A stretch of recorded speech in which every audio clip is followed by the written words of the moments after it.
Okay, sir, can I have you say and spell your first and last name, please? Richard Cordova, R-I-C-H-A-R-D, C-O-R-D-O-V as in Victor A, Cal Fire, Riverside County Fire Department, Information Officer, Fire Captain. And can you tell me why we are in the city of ANZA today?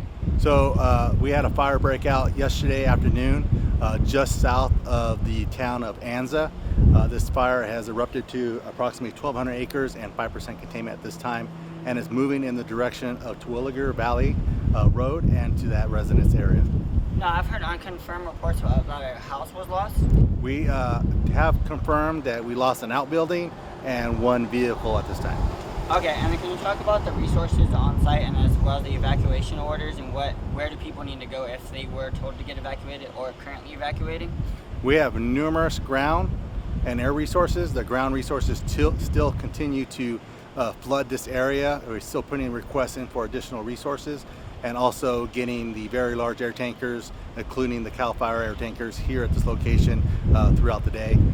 For residents have been evacuated in this area, there's an order and warnings put in place. We're asking those residents to clear the area as soon as possible, and they could go to the Hamilton High School to get more information on housing, or in that location to get direction on where to take large and small animals. Now, can you talk about the weather and what the weather's currently doing as we speak? Why is Cal Fire so worried about this fire and ordering multiple strike teams and air assets? So there's lots of different factors that are taking place here. One, where the fire is located, in a remote area, steep terrain, thick vegetation. Some of this vegetation has burned for years and years, so it's a very extreme firefight. The other is the extreme weather that we've been dealing with for the last week or two or so on high temperatures and low humidity, which makes firefighting difficult for firefighters. Now, can you talk about if the public would like to know where the evacuation locations, zones, and everything, where can they go to obtain that?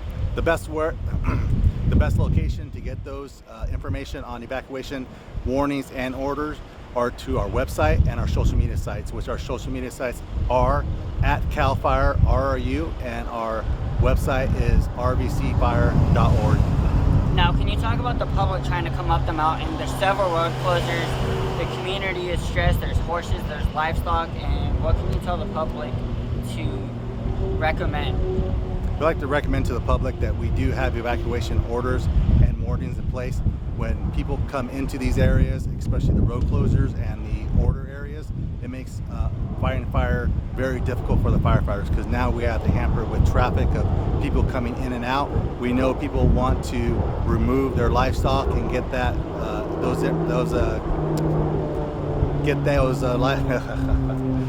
we know people want to get that livestock out of the area. So we understand the concerns, but there's a right way to do that. Instead of flooding the area, we work with E&D and RSO to make sure that we make a proper notification and get those people in to get that livestock out. Now, has a phone number been established at this time for the residents to call? We don't have a number at this time, but they can visit Alert Rivco, and they can find all the information on there to make contact with Hamilton High School and those evacuation areas.